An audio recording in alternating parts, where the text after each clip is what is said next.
we are affiliated. And so all three of us are maybe 1 year older. Those people are 1 year older than us.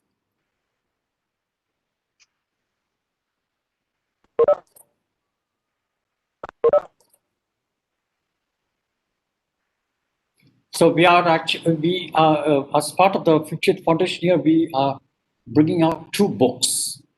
One we just brought out a few days ago in a nice function, and that's called Kerala and the World Economy. It's a collection of 16 essays. And that was released, in fact, on the 2nd of November by Dr. Manmohan Singh. Oh, nice. Yeah, it was a virtual function like, and so that's one thing. And second book is now under production, and that is on India's economy and society, lateral explorations. Again, it has got about 15 essays, and we hope to bring that out in the month of March of. Very exciting. Yeah, so this, and then we have the series of lectures, as part of the 50th Foundation year.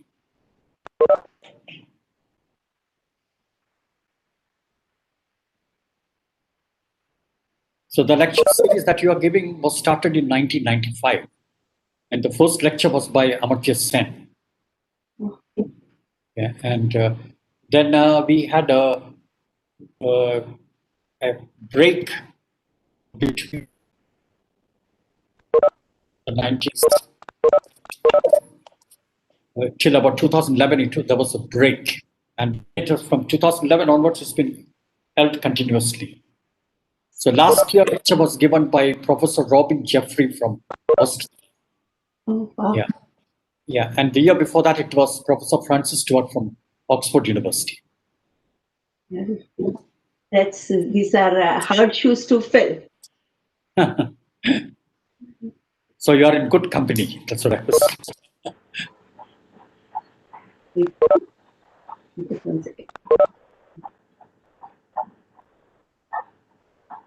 Okay, perhaps we could. Shall we start now? Because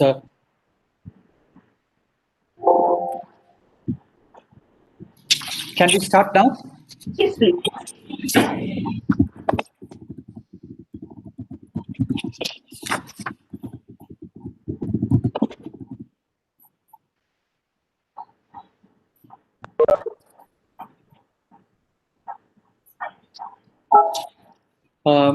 Good evening and welcome to all of you to the 11th B.G. Kumar Lecture. I request all participants other than the speaker to mute and also, if possible, stop your video so that we can save a lot of bandwidth.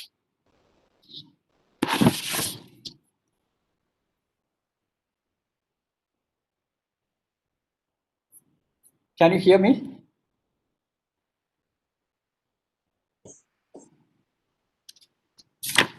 Are you able to hear me? Yes, we are. Okay. This is the 11th lecture in the series in memory of Dr. B.G. Kumar, who used to be a very valued colleague of ours at the center during the period 1990 to 1993. Now, Bhaskar Gopalakrishna Kumar was an associate professor at our center, and he has taken his PhD under Amartya Sen from Cambridge. And his work was basically on issues related to population and development. And he has published quite extensively during the short period that he was here. And he was considered to be a very important colleague. And we were hoping that he would be with us for a long time. Unfortunately, he passed away in 1993. Okay. And his family has established this important lecture series at our center, which was inaugurated by his thesis supervisor, Professor Amartya Sen, way back in December of 1995. And to date, we have completed 11 lectures under this series. And for the 11th lecture, we have with us a very famous demographer and sociologist who works primarily with social transformation and its impact on lives of individuals with a focus on education, employment, maternal and child health. And she is Professor Sonalde Desai from the University of Maryland in the US. And she also has a joint appointment as director of the National Data Innovation Center at the National Council of Applied Economic Research, the NCAER, at New Delhi. Professor Desai has taken her PhD from Stanford University and has done postdoctoral research at the University of Chicago and at the RAND Corporation. And she's published quite extensively in her area of research in the area of sociology and demographic journals, including the American Sociological Review, the Demography and Population Development Review, and Feminist Studies. And she's also a very frequent contributor to Indian newspapers and serves on the editorial board of Population Development Review. And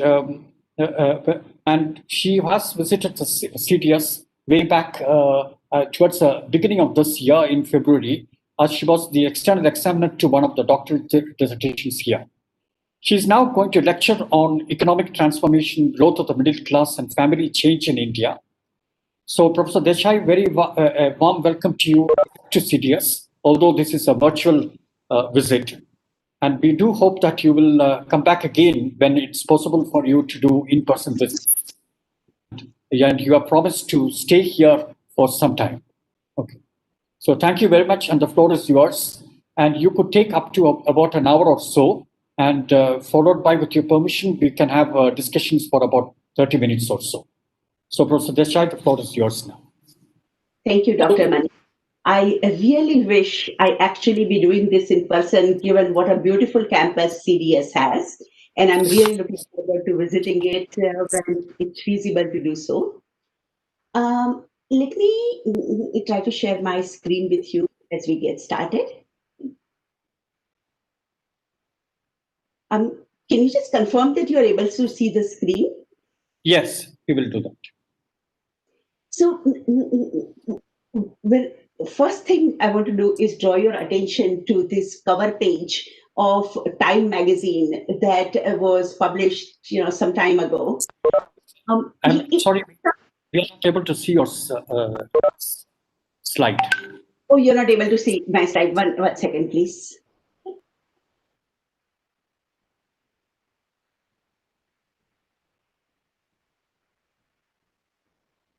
Yeah. Are you able to see? Yeah, now we can see. You can slide presentation. Yeah.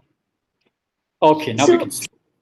So I wanted you to see the Time magazine cover, because in some sense, it's sort of it shows this quintessential image of the Indian middle class around the world and probably within India itself. Okay, somehow we began the 21st century with a notion that India was on an economically upward trajectory, where we would be seeing a tremendous growth of Indian middle class, and numbers on Indian middle class that have been thrown around sort of go from 50 million to 250 million people as a part of Indian middle class.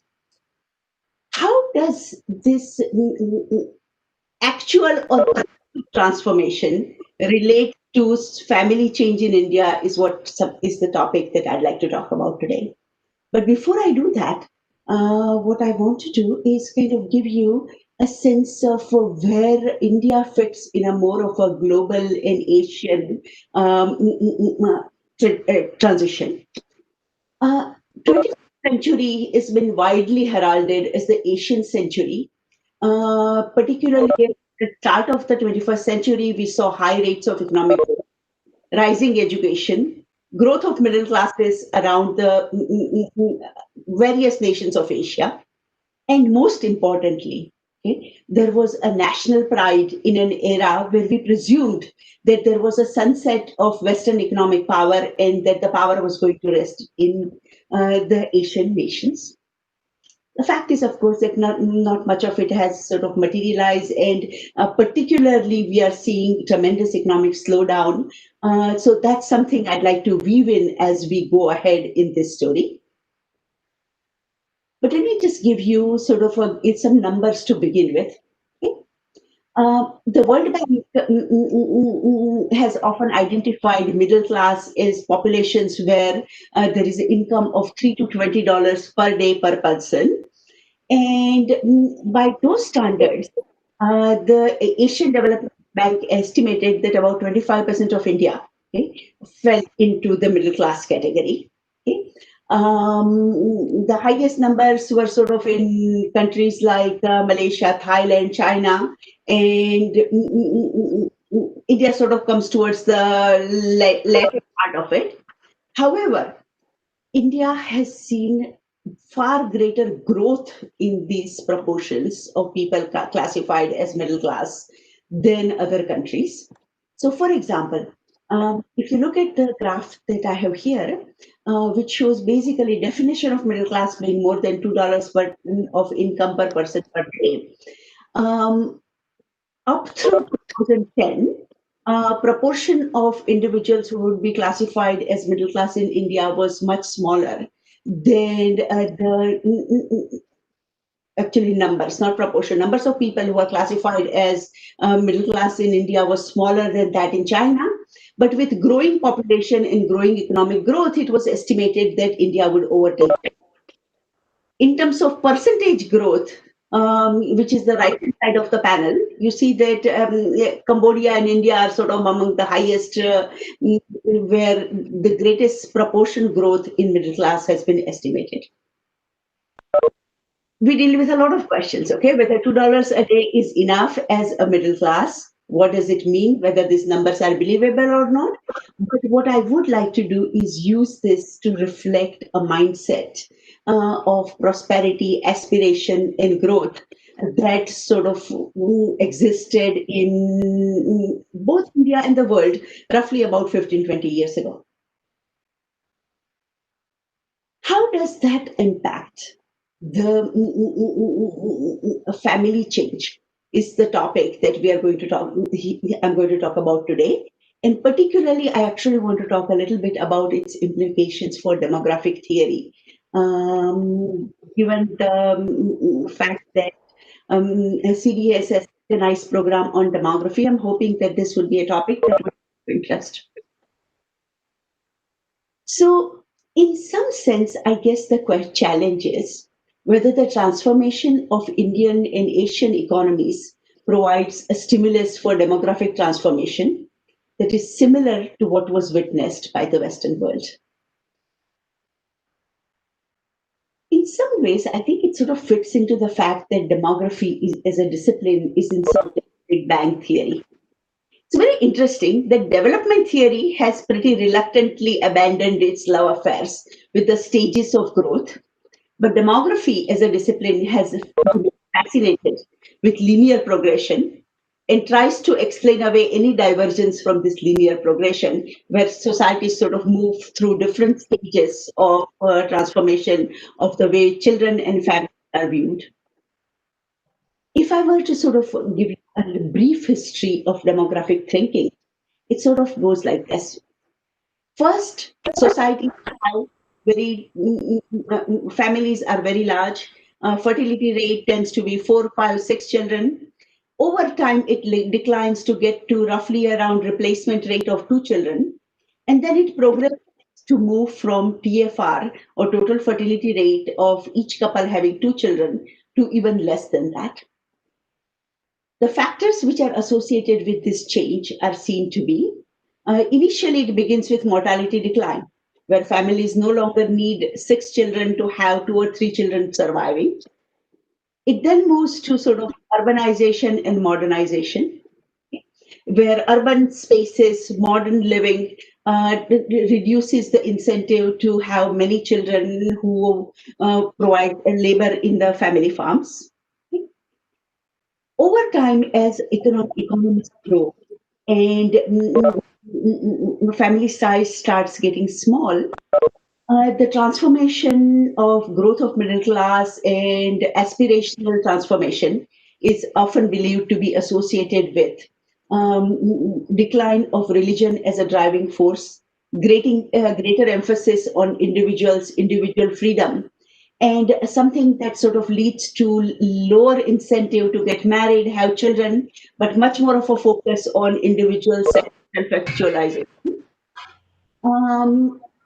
This was the story that was sort of told of what is often come to be a second demographic transition or movement from everybody having two children to some people not getting married, some people getting married but having only one child, resulting in a total fertility rate of 1.2, 1.3, as we see in countries of Southern Europe, about 1.5, as we see in countries of sort of Northern or Scandinavian countries.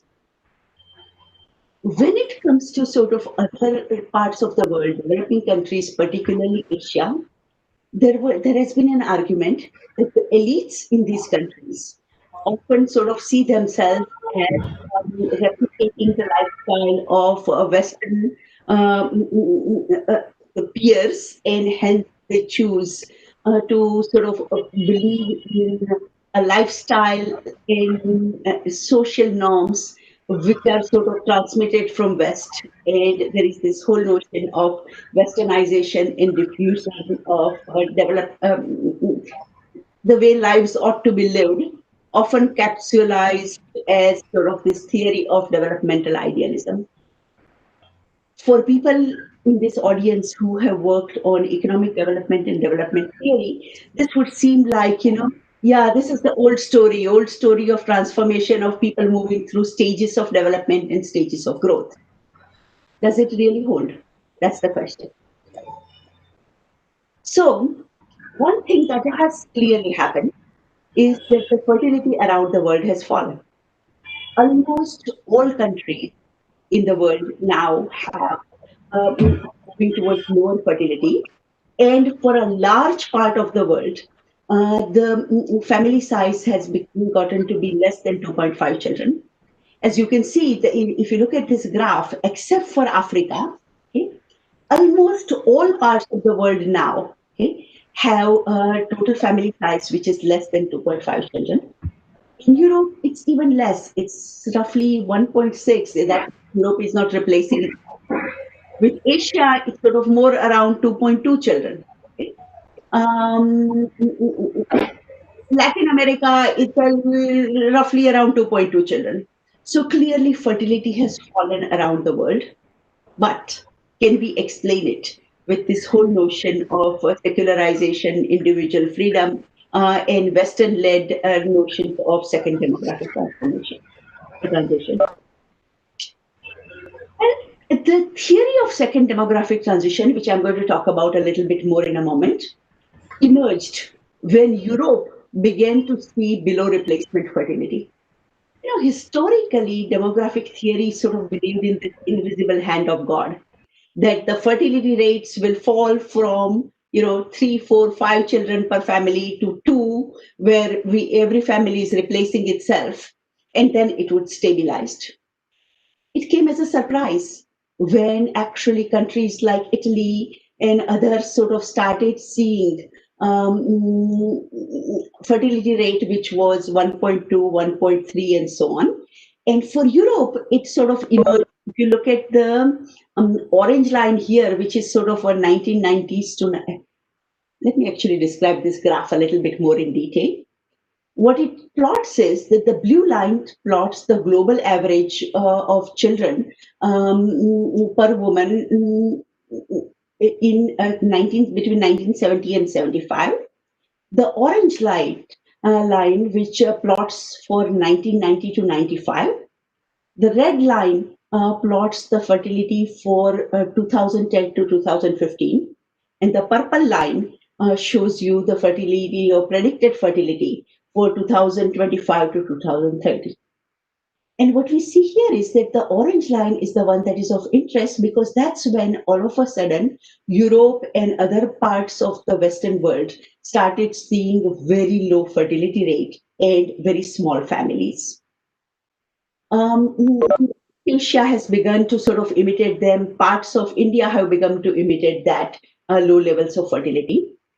And when in the Western world we started seeing this low fertility, the theory that sort of emerged to explain this low fertility was the whole theory of individual freedom and what is often called individuation.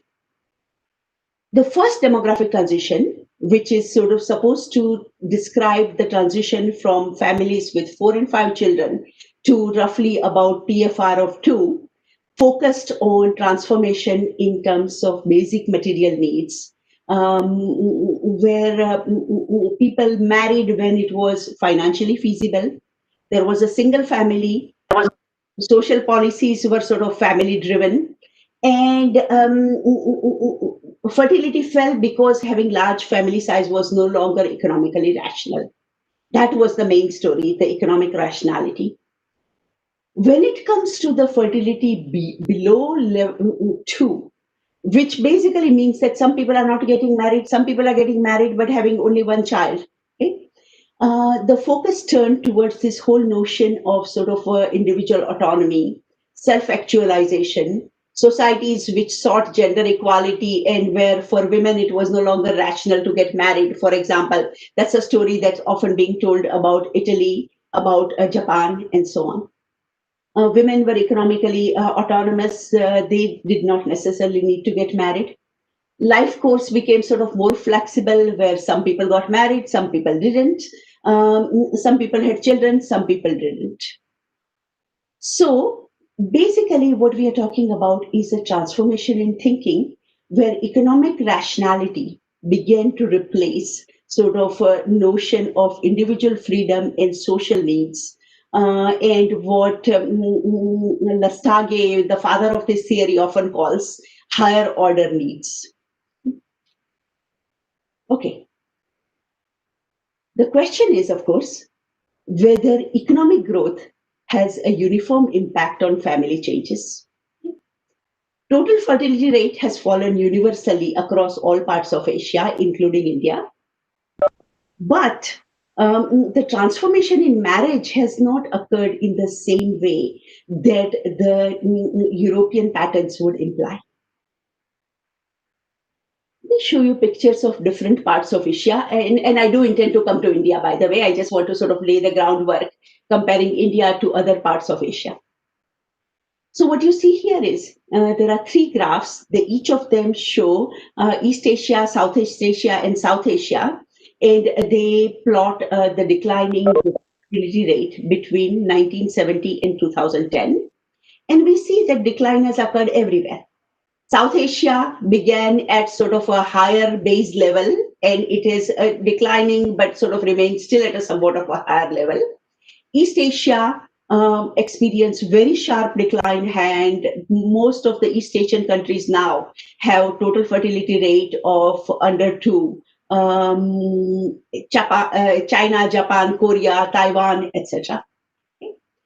For South Asia, Sri Lanka has already sort of experienced extremely low fertility rate.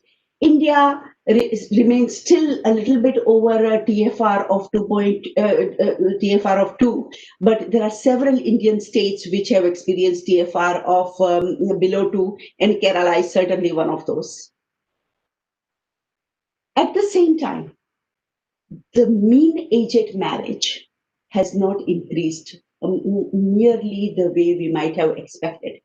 Normally, we would say that fertility decline is accompanied by people getting married at later ages. And as you can see, there is increase in mean age at marriage in East Asia. But for South Asia, there is a sort of very small level of increase, and it has more or less plateaued.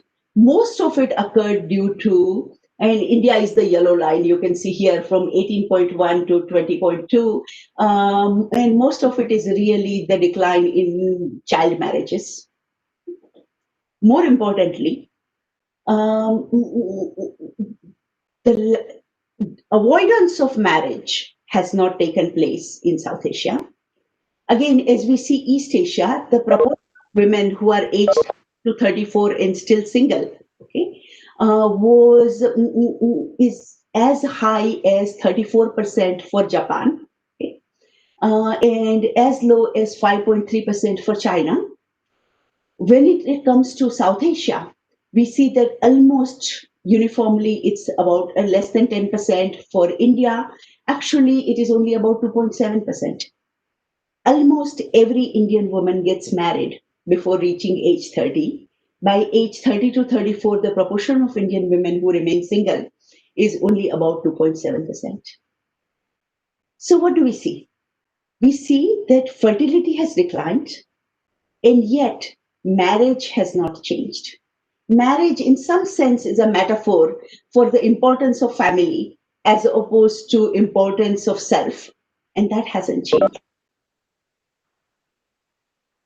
So the key question for India is really, what led to sharp fertility decline, and why have changes in marriage lagged behind? Okay. And I'd like to tell you the story of India's economic transformation and the way in which it might be linked to both of these stories. So, first thing I think we have to remember is that the changes in Indian middle class is very different from Western experience. Growth of middle class in the West experience with a movement from farming to unionized blue collar jobs, which gave good salary, had good protection. You know, a worker in a Ford factory in 1950s and 60s actually was a middle class, earned well, was well protected. Okay? From there, the movement occurred to white collar jobs. And there was this shift of occupations and decline in farming, movement into well-paying white collar jobs and well-paying unionized blue collar jobs is what drove the growth of middle class in the West. The Indian story is not a job expansion story. It's actually a salary expansion story. What happened was that incomes for professionals such as government workers, teachers, lawyers, and doctors increased. Okay? Incomes for lower middle class in urban areas which served these professions, like cooks, plumbers, and drivers, their incomes increased. But the jobs did not increase. There was simultaneously a sharp increase in education and aspirations, leading to an era of hyper competition for scarce jobs.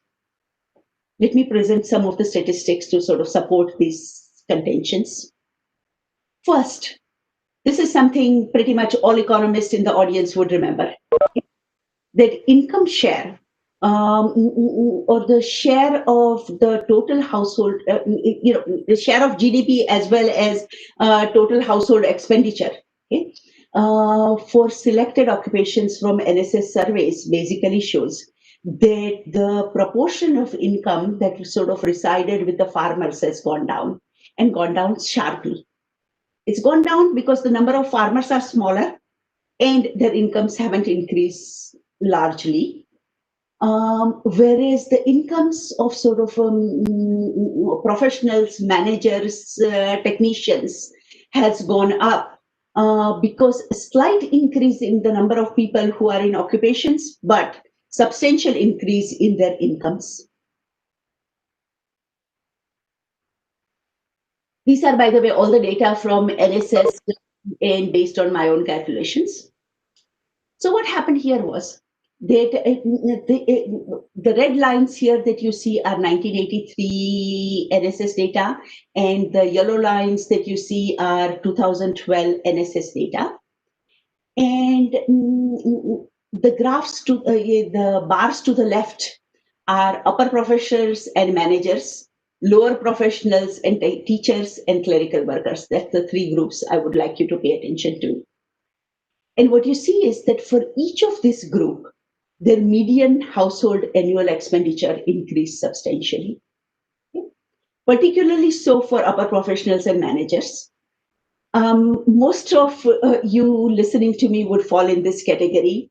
Most people have experienced salary increases associated with various pay commission implementations. Okay? People who are working in multinational firms have experienced salary increases just because of the entry of multinational firms. Software engineers have sort of seen great demand for their work. So the incomes have increased for what we would consider the white collar workers. Okay? What has not happened is the share of jobs, okay, for that sort of is attributed to these particular occupations. So what I have tabulated here are the proportion of households in NSS surveys that draw their primary source, they define the primary source of their income as some of these jobs. And what we see here is that basically the number of people who get classified, or proportion of households that get classified as upper professional managers, has increased only very slightly. Very little change for lower professionals and teachers, and no change for technicians or clerical workers. Okay? So the story of India's middle class expansion is really a story of rising incomes and rising salaries, and not rising number of jobs. Okay? And that's the key for us to remember as we think in terms of what's happening to the families and aspirations. This is a very interesting graph that kind of comes out of Union Public Service Commission reports. And it basically shows number of people who were taking the jobs for public service and success rates. And what you can see here is that the number of applicants has grown exponentially. Okay, success rate has fallen equally exponentially. So what we are facing now is hyper competition for jobs. At one point in time, there was this newspaper article where a secretary in Uttar Pradesh government said that they had received several lakh applications for 240 jobs at a lower clerical level, and at least 5,000 of those applicants were PhDs. Okay? And that kind of tells us about the hyper competition for jobs that exist. And this hyper competition really is driven by the fact that if you succeed, you are in great shape. Okay, if you manage to get some of these protected, well-paying jobs, then your life is made. If you don't, then the salary expansion really does not serve you very much. It's in this era that fertility in India has fallen. What we now see is that the number of households or families which have one or two children has risen sharply. This sort of is a picture of an area in Uttar Pradesh where I was doing interviews, and fairly low. This was not a household in which education had been prominent, but they were very clearly focused on educating their son and getting him into some sort of a sarkari job. So what has happened in India? Okay, NFHS basically tells us that 18 out of 34 states and union territories today have total fertility rate of below 2. Every southern state has total fertility rate between 1.4 and 1.8, which puts it on with European countries. Moreover, number of families which have just one child and stopped at one child has also grown significantly. And basically what you want to do is you want to look at people in their 30s who has by that time more or less completed their family building. And proportion of those households which stopped at just one child or have only one child in NFHS 1 1990s was 3 and 4%, and it has sort of gone up to 9%. I suspect some of these younger people will also be sort of stopping at one child. So we are certainly going to see a growth of families in which there is a single child. Okay? And all this without sort of China's draconian policies. Who are these one-child children? Okay. This is, and I'm going to present some of the data now from India Human Development Survey, which I have been leading with my colleagues from University of Maryland and NCER. And just to make a little bit of a sales pitch, the data for the first two rounds are in public domain. So any of your students want to use it, they can.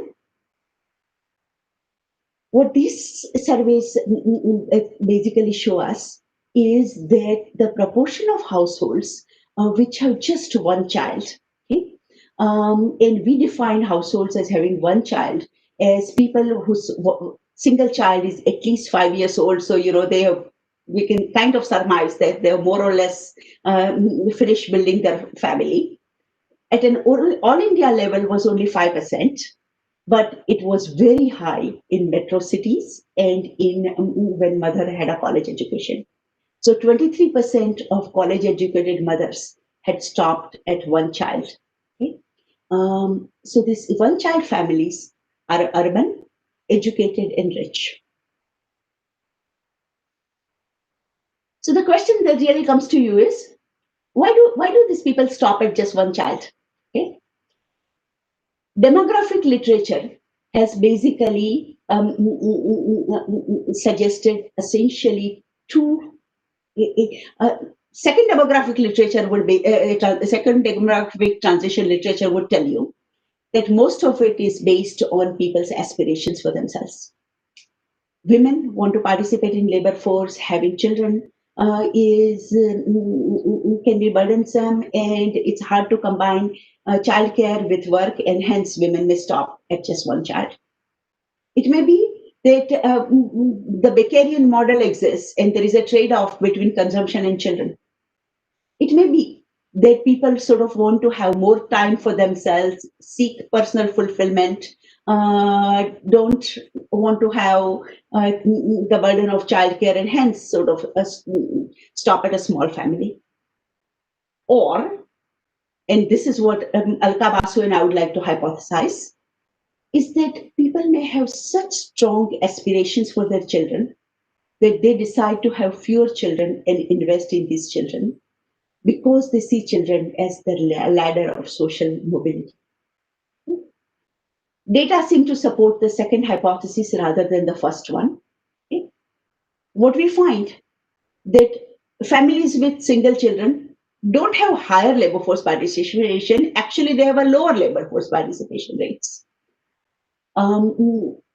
They seem to spend very little increase in time for leisure activities or activities for self-fulfillment. Their consumption expenditure on leisure goods like TV and other items, holding their income constant, is only slightly more. So this money that they are saving by having fewer children, they're not spending on sort of living up the good life. What are they spending it on? What we find is that what they are spending it on is basically a very significant increase in investments in children. Children who come from smaller families have much greater educational expenditure than children who come from larger families. The difference between an only child family and larger families in expenditure on education is about 500 rupees. Okay? And since the mean expenditure is only about 1500 and median is 650, this is a pretty large difference. Only children are about 1.57 times more likely to be enrolled in private schools. And more importantly, we see almost no gender disadvantage in educational expenditure for girls who come from a single child family. So what we see is it's not the increased self-fulfillment that's driving this fertility trend. It's really a desire to invest in these children. And if you kind of remember, given the benefits to the investment in education and potential returns, this wouldn't seem surprising to us. Okay? So in some sense, this declining fertility really links in with middle class aspirations, where we see rising returns to professional jobs, hyper competition for these jobs. Okay? And it is sort of a desire to invest in these children.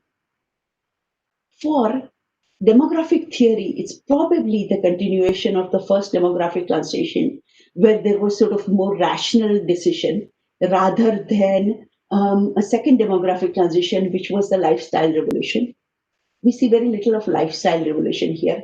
What we see is this immense investment and actually valuing family much more than in a previous generation by investing in these children.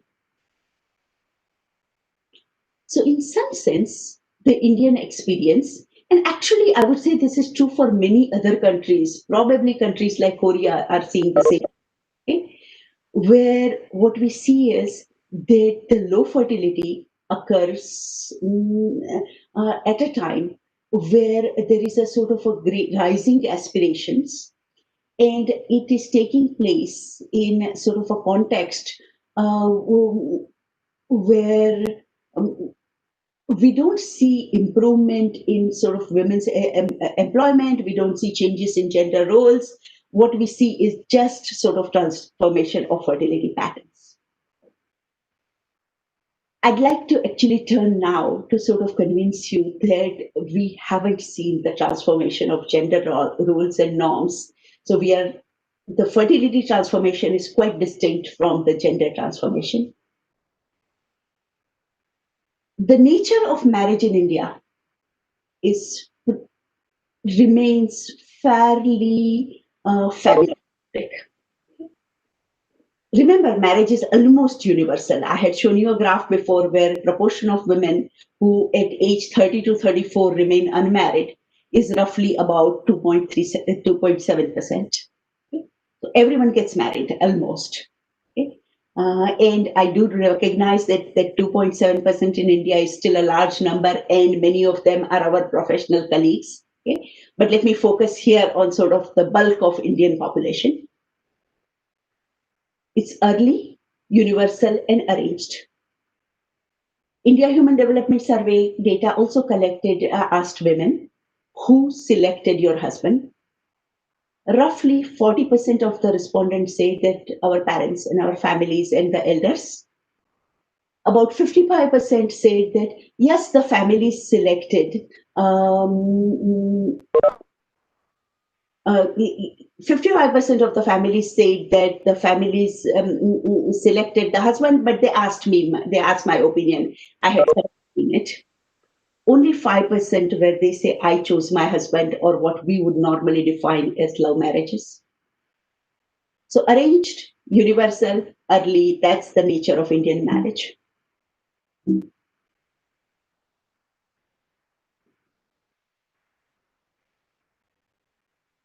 What is very interesting is that there is a change in mate selection, but it is in an unanticipated direction. More and more Indian women seem to marry men with lower education than themselves. What's happened in India is that education has risen for everyone, both boys and girls, men and women. And you see here data from NSS which show 1983 versus 2012, and it shows us the proportion of people who have completed various levels of education. And we see a sharp decline for both men and women in proportion of population that is illiterate. And you see an increase in people who have gotten secondary education and college degree or a diploma. And again, we see it for men and we see it for women.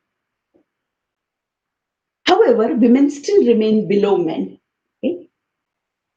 And yet, when we have looked at the worldwide, what has happened is that the worldwide, what we find is that when education increases, most of the times historically, women married men with with higher education than themselves. As education began to increase, there were more and more equal marriages. But women having more education than their husband did not happen until the society had turned the leaf and there were more women with higher education than men, as has been seen in countries of Latin America and so on. What we find is actually that in India, although women still remain below men in educational attainment, more and more women are marrying men whose education level is lower than themselves. In 1970s and 80s, when marriages took place, only 5% of the women had more education than their husbands. In 2000s, 23% of the wives have more education than their husbands. You know, at one point in time, this would have been unthinkable. When we see, when marriage advertisement used to come, there was always this expectation that the woman would be younger, less tall, and less educated than the husband. Increasingly, this less educated seems to be a boundary we are crossing over, but we are not crossing over the boundary of a caste or socioeconomic status or age. These numbers that I just presented came from India Human Development Survey. NFHS also shows you the same pattern. The broken line here, the dotted line here, shows the proportion of women who have higher education than their husbands. And as you can see with India Development Survey, there is a sort of an increase in women marrying men with lower education. With NFHS also, we are seeing the similar kind of an increase. Okay? But we don't see that when it comes to other sort of markers. So for example, almost no one marries a man who is younger than themselves. Most women marry men who come from sort of similar socioeconomic families. And the caste barriers, intercaste marriages are virtually non-existent. So the only place where you see any transformation is around education, okay? Where it is now acceptable that women have more education than their husbands. It looks like education doesn't have the same meaning for women as for men. It may be that the education women receive is of lower quality. And we might just say, oh, well, she has a home science degree, she can't really expect to marry an engineer. Okay? It's fine if she marries a man with just class 12. Okay? Or it may be that education doesn't lead to higher employment for women, and hence educated woman it doesn't really matter because she can't really aspire to marrying a man with high level of education and high level of income. We do find that men with moderate education get jobs as postal carriers, traveling salesmen, truck drivers, foremen. Women with moderate level of education can barely find work in government jobs such as nurse midwives and preschool workers, Anganwadi workers. Rural women graduates particularly find it hard to get good jobs. Okay?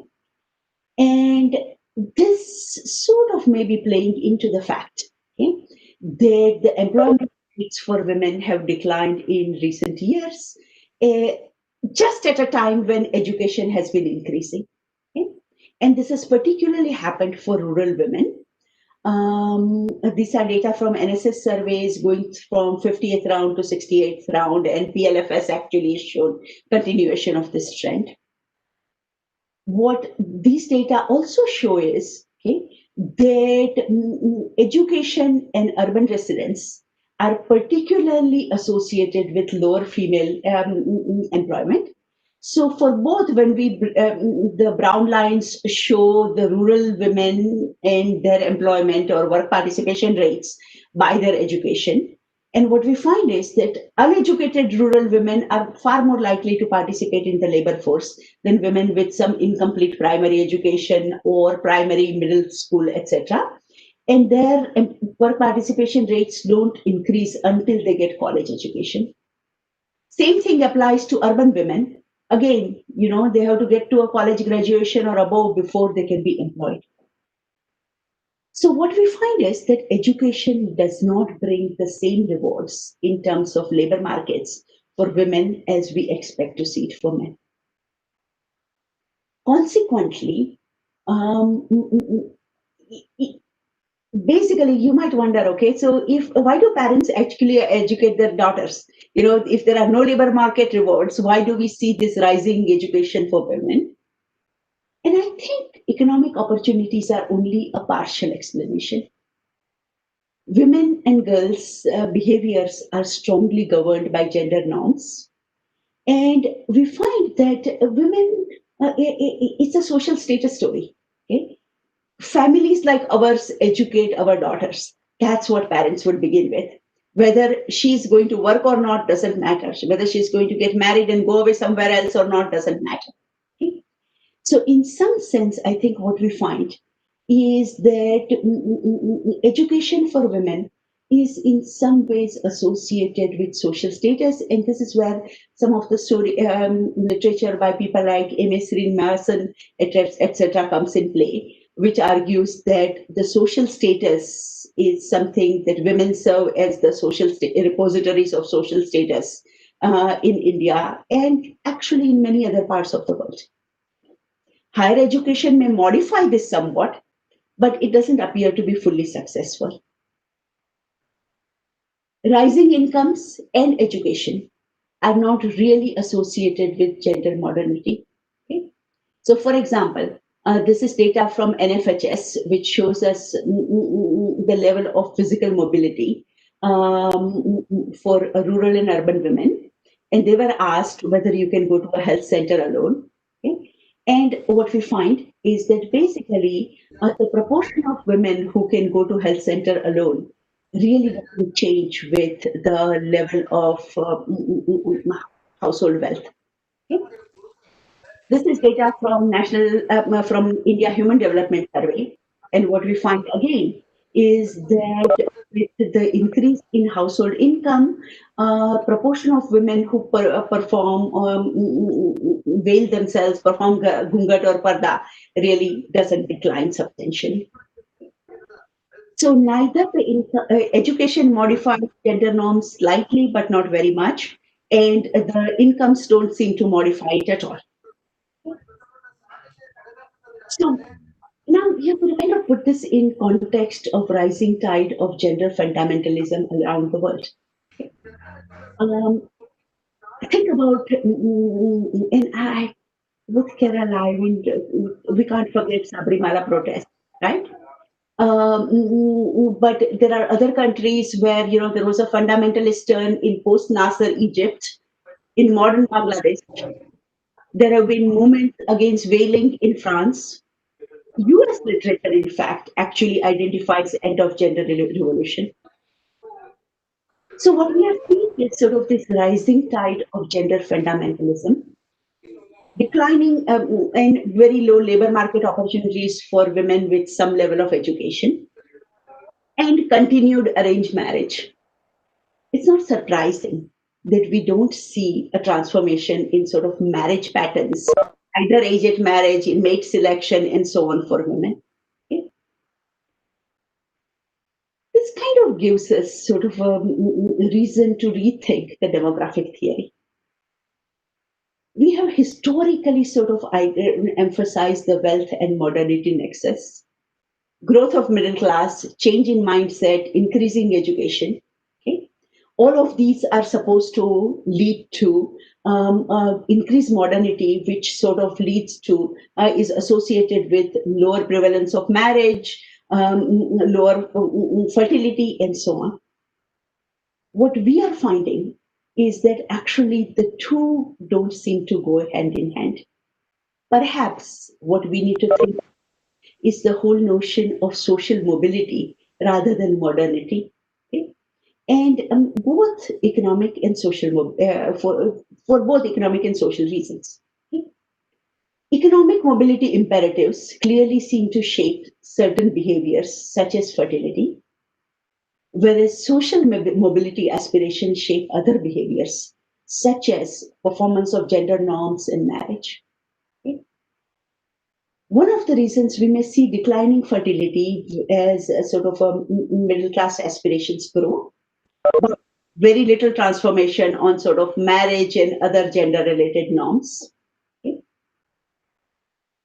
So I would say conservatism around gender and family is alive and well in India. Economic mobility aspirations have actually led to real transformation of fertility behaviors, but it's not necessarily buying into a modernization theory. It's rather sort of seeking economic improvement for the family as a whole. And we may need to rethink to what extent we would expect sort of a transformations to continue in India as we go along. My sense is that the current economic challenges and economic decline, okay, in fact, may accentuate both of these trends. It may accentuate fertility control because aspirations haven't changed. opportunity structures have tightened, and people may actually say, okay, well, I really do need to send in this particular climate where government schools aren't giving good education. I need to send my child to a private school, and let me limit the number of children I have so that I can invest in this single child I have. And so the economic mobility and fertility imperatives may get accentuated. On the other hand, social mobility and social behaviors, gender behaviors may actually sort of move in the opposite direction. We have clearly seen increased tide of fundamentalism. I mean, think of the way the Tanishq ad got pulled. Okay, in so many ways, marriage, gender, women have become sort of this repositories of family status in our mind, which I imagine will get only accentuated as we go along, at least over the next decade or so. And so we are left with this very interesting dilemma where there is a sort of a interesting transformation in one area and stagnation and probably even greater rigidity in another area. And what the future holds is hard to know. But clearly, for demographic theory and demographic research, we need to rethink our theory to begin with. I'm going to end with showing you this wonderful picture of a family of Kashmiri women that I had interviewed in 2012. Okay? It's a really lovely family with a grandmother, mother, and daughter with a sharply rising education across generations, and yet highly constrained gender norms, both coexisting side by side. Thank you. I'm going to end here and take questions, comments, and also stop my slide share.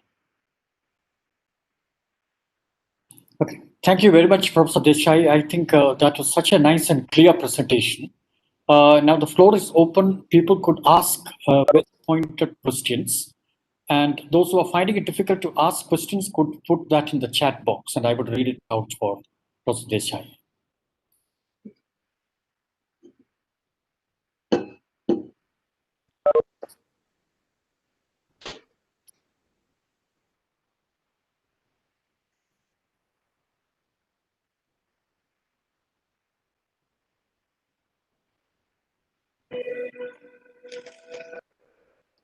Okay, any questions?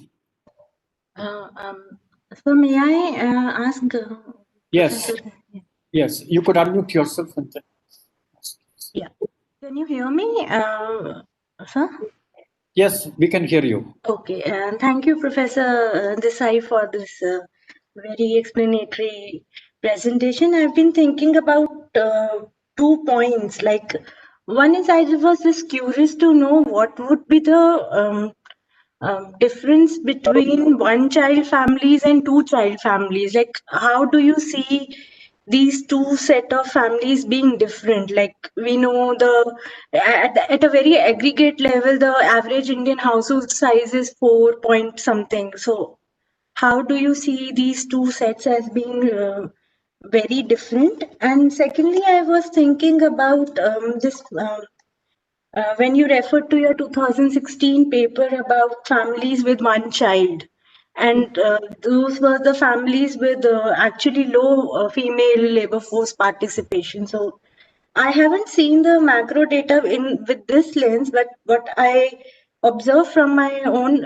interviews, like they were also a set of people who had one child also, but they wanted to work to maintain that substantially high work style or lifestyle. So and it is also in a way related to how we generally look at child care being a hindrance to workforce participation. So how do you link this aspiration for a high lifestyle which might drive labor force participation? This, I know I'm talking about a very highly high income bracket, but these 2 points. And thirdly, a little bit more about rural families. Like what I understood from your presentation, we actually have two kinds of demographic patterns. One is emerging out of urban areas with the families with high salaries, as you mentioned.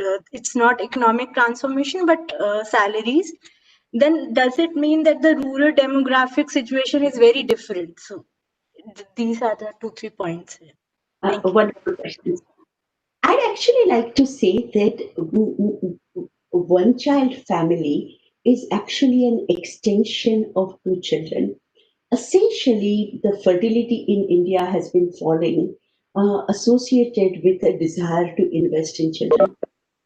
So, 3 to 2 children, there is greater investment in their children. 2 to 1 child, there is greater investment in your child, but you can't go below one.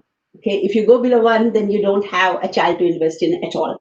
Okay, and this is one of the sort of a difference between India and the Western Europe, where actually there are a large number of people who don't have a child at all. Okay? So, in some sense, I think it's sort of an extension with an increased desire to invest in children, leading to a below replacement fertility, which is very different from what the Western Europe had seen. The second thing is the employment status. And this is, it's an interesting question. Economic theory has always told us, okay, that a decline in fertility is associated with rising labor force participation because women tend to have fewer children so that they are more likely to seek employment. Okay? And yet, that doesn't seem to be empirically supported in Indian data. Okay? Micro studies do show us often that women who are working, if we go out and interview women who are employed and have very small families, they will definitely give you the reason that, I'm less like I'm working because I would like to have more money to send my child to private school, to have a better lifestyle and so on. But if we look at sort of an aggregate, across, don't select on the dependent variable, but sort of compare different families, what we basically find is that the smaller families are the ones in which women are less likely to be working, largely because some of those larger families are sort of located in a social segment where both incomes are needed and work is more available as sort of in the blue collar work more. Rural and urban differences. I think that actually I'm almost convinced that rural urban differences in India are just the stage of transition. Okay? So the rural fertility has been falling and so has urban fertility been falling. And yes, these very small families are located in urban areas right now. Okay? But I suspect we are going to start seeing them in rural areas as well. Okay? Fertility decline has pretty much taken all over India because if it hadn't, you couldn't have the total fertility rate in every southern state of 1.4 to 1.8. Okay? To get to that average, you have to have pretty low fertility in both rural and urban areas. Does it answer the question? Yeah, thank you, ma'am. Thank you. Yeah. Okay, any more questions? Yeah, I just like to ask Okay. Professor Desai. Professor Desai, this is Pravina, and it was a pleasure to hear you. Thank you so much. I was just thinking, how much of this could be really linked to a certain kind of Indian exceptionalism that is related to caste and community structures and, the embeddedness of caste and community structures. Because if you're looking at employment and the demand side, right, that maybe we don't have adequate employment for educated women. But if we turn to a society like the Philippines, they're so willing to send their women out to take up jobs as international migrants. But, if you would look at Kerala, which has high levels of education, I mean, there are so many restrictions to mobility. But even with the kind of indicators that we have in Kerala, where, age of marriage is higher, education has, is one of the achievements that we have. And yet it's such a big barrier getting to employment seems to be such a barrier. And mobility is a huge barrier. It's not as if there are no employment opportunities that are available that we could access. We have the social networks to access overseas migration, but we don't seem to be doing that. That's all. Thank you. It's a really good question. I have also wondered whether it is Indian exceptionalism. And I sort of feel that I believe it is similar across most countries of South Asia, as well as Southeast Asia.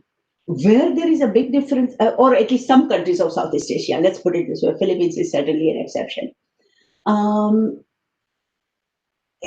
I think that if you look at Bangladesh, okay, Bangladesh again has a fairly strong level of gender conservatism that sort of runs through, in spite of increased employment in sort of garment industry and so on. But it's a good question. I don't know. I do not know the answer to it. I suspect societies vary in the level to which gender and women are seen as sort of these signs of social family prestige. Okay? Egypt, again, you've seen some of the similar kind of reports coming through Egypt. So it's a good question, and I don't have a good answer for you. Okay? Yeah, just to add a little bit, I've been thinking along these lines that if you were to look at southern India, particularly Kerala and Sri Lanka, we were closer to the Southeast Asian kind of model earlier for independence. I mean, we had matrilineal, we had very different norms of sexuality, etc. Kerala actually in the early censuses had much higher work participation rates than you would find later. And with the Indian framework, Indian nationalism, etc., Southern India seems to be looking towards this whole Indian, what has become Indian. And that's one of the reasons why I said Indian exceptionalism. It's just a comment. No, I think it's really fascinating because what we are seeing is a rising tide of gender fundamentalism around the world. Okay? In India, it has sort of more to do with sort of a northern gender ideologies sort of permeating down towards the south. Okay? It's interesting to look at sort of immigrant communities from Middle East into Canada and France. And the fundamentalism sweeping there has to do with sort of their own national identity and trying to sort of assert it as opposed to the French nationalism. Okay. But in Bangladesh, actually, the fundamentalism is more around the notion that these women are becoming highly uppity through all this mobilization, and somehow they need to be controlled, and these NGOs need to be suppressed. Okay? So there seem to be sort of interesting manifestation of this fundamentalism, different in different areas, and yet we are seeing a rising tide of it pretty much everywhere. US, actually, there has been literature on sort of end of gender revolution, where people have been tracking some of the gender role ideologies over time, and they are seeing sort of decline in more sort of egalitarian ideologies.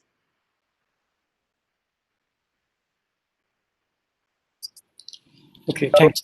We still have about 20 minutes more, so people could ask questions.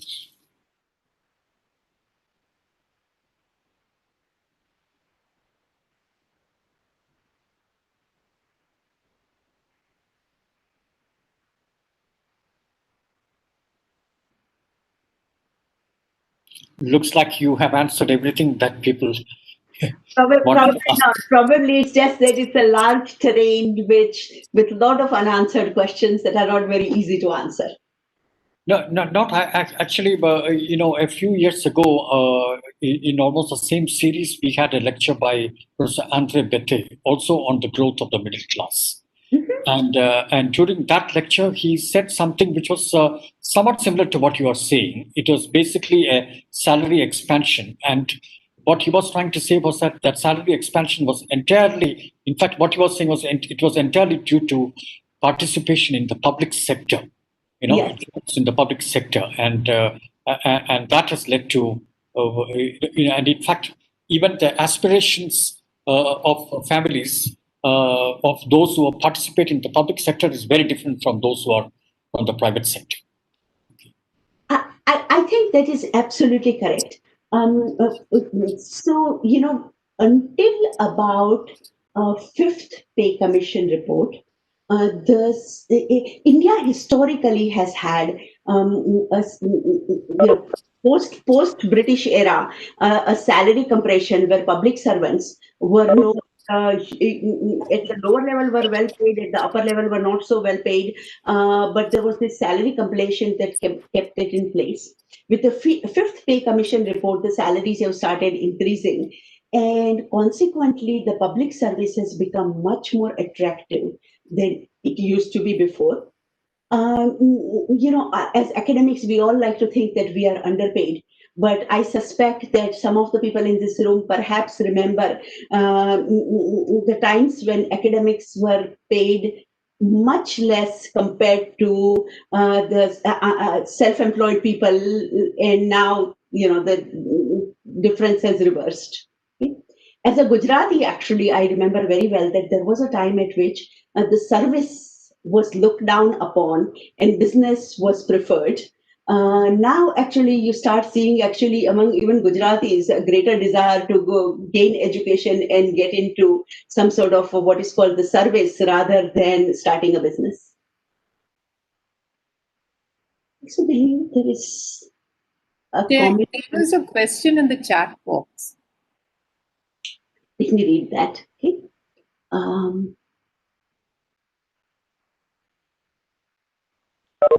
So one question was from Dhruva Shetye, which says, as you said earlier in the presentation, it has been observed that educated women tend to get married with lesser education than men than themselves. Do you think it might also be due to larger responsibilities with men as opposed to women? Like it's often perceived that men have larger responsibilities with respect to their families. Let me expand on this a little bit. Basically, generally, it has been argued that as women's education grows, their incomes also grow, and with higher income, they have greater bargaining power, and they can look towards marrying a man with both greater education and higher income. Okay?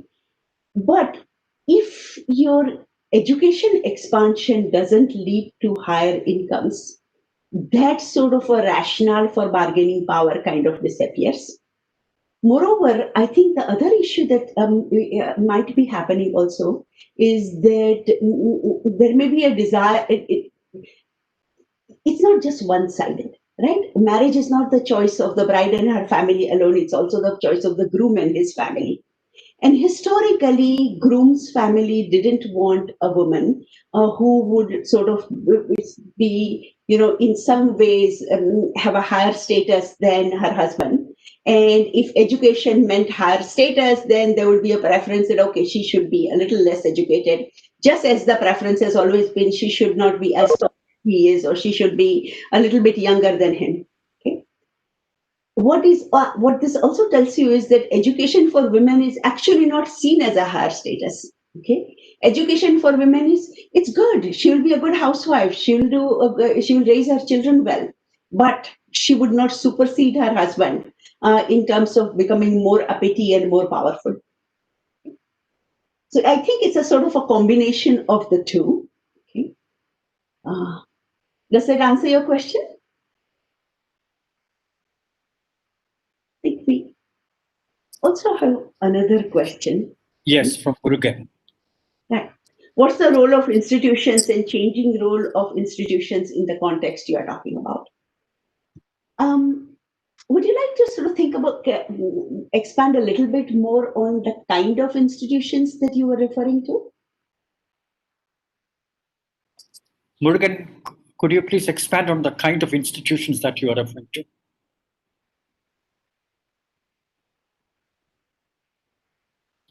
Murugan, you can unmute yourself. Actually, I can unmute himself. Okay. Yeah. Now it's okay. Yeah, basically what I intended is that, over periods which she had been talking about, the institutions of marriages and the institution of other social and cultural behavior based on the educational progress have changed substantially in many parts of the world. So when such changes institutions have taken place, that will be reflected in the cultural processes also. This, does it have any effect on the context which she is talking about? That's what I intended. Uh-huh. No, I think those are good questions. And institutions have clearly, as we sort of think in terms of fertility decline, okay, clearly the institution of family is changing, right? From a time when people had 4 and 5 children to going down to 2 and 1 child, okay, the institution of family has been changing over time.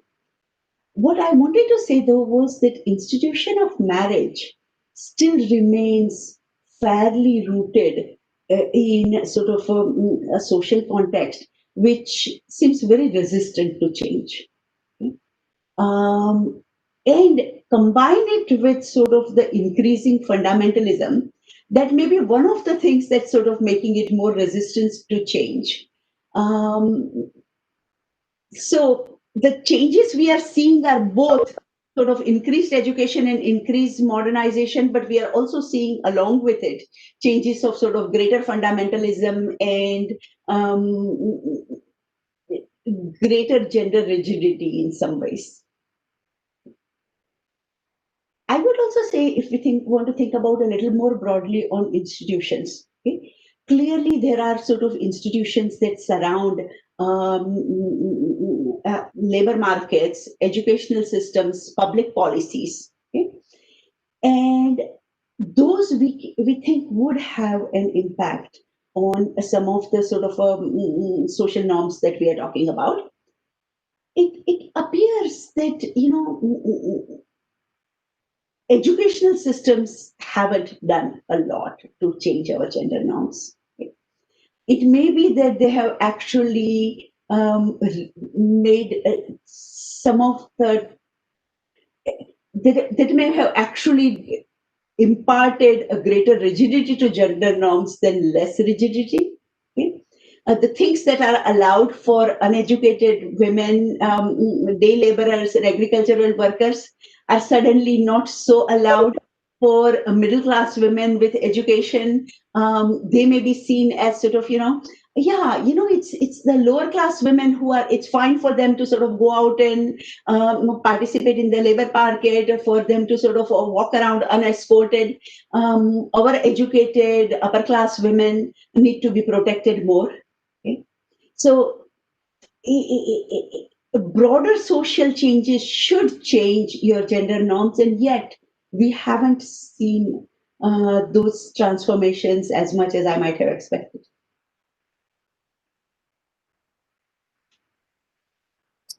Thank you. Any more questions? We still have about 9 minutes more.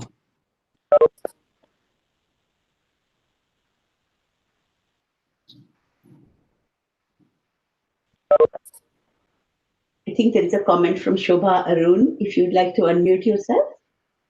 Yes, Shobha, would you like to? Hi. Thank you so much for a fantastic presentation and charting out a very difficult topic of, transforming the family. My question is largely about where and how can change be brought if we look at family as an institution. And I take on your last point of about how, education has actually reinforced gender norms.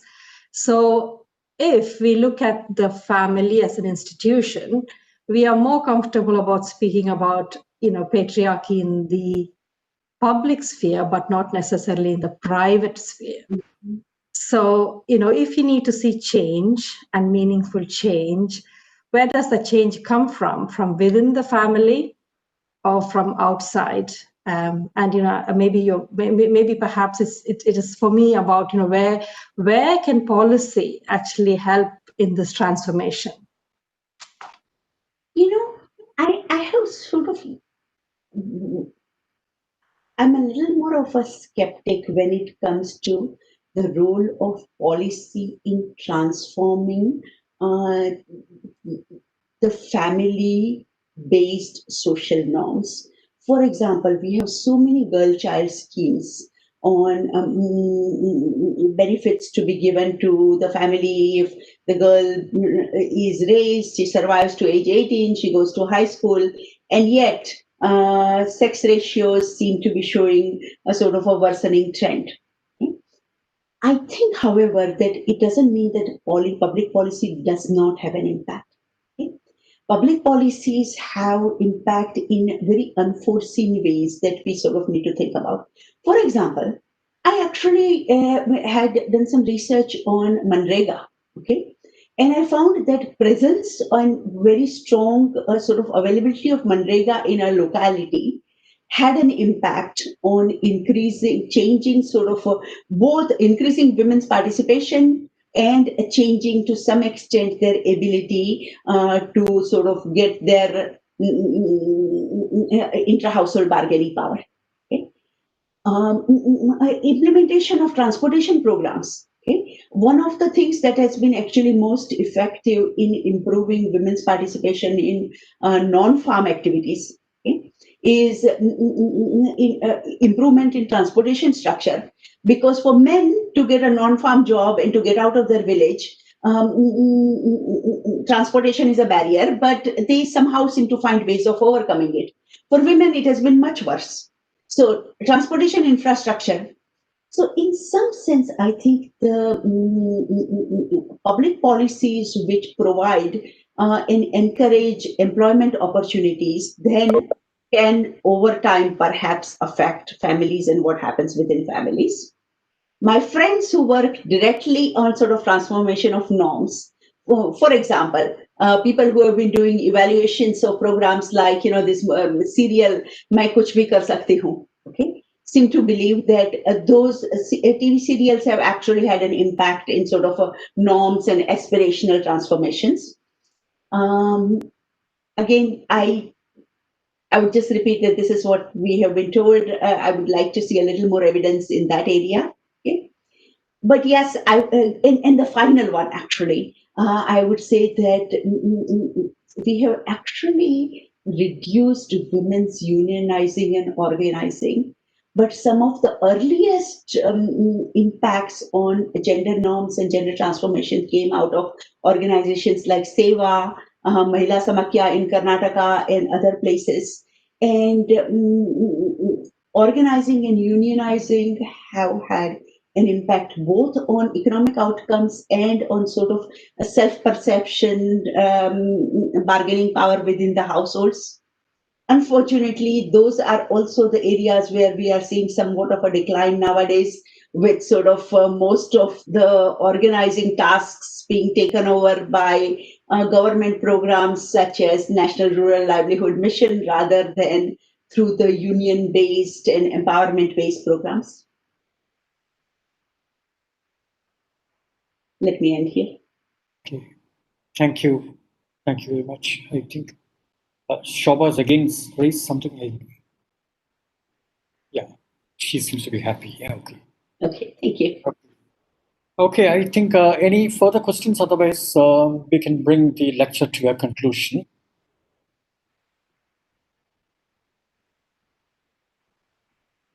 Thank you. Yeah. Thank you for the invitation, and I really look forward to visiting CDS one of these days. You have one of the most beautiful campuses in the country. Thank you so much, and especially when you had to get up so early. I think it's around 7:20 in the morning there, 7:20 or 7:30 in the morning, and she's got up so early to give this lecture. We are extremely grateful to you, and the kind of data analysis that you are doing is very much like the CDS way of looking at the problem. And you introduced so many interesting databases, the India Human Development Survey, the National Sample Survey Organization data, and also the National Family Health Survey data. And these are all data sets which our students and our faculty use. And so we look for, and the kind of, but what was more interesting was that your study was really the kind of theoretically informed but empirically oriented study, and which sometimes we are not able to do. So I think this lecture was extremely useful to us, and we look forward to you visiting the center when it's possible for an in-person visit. And thank you so much. Thank you so much. And yes, have a great day for you. Thank you. Thank you.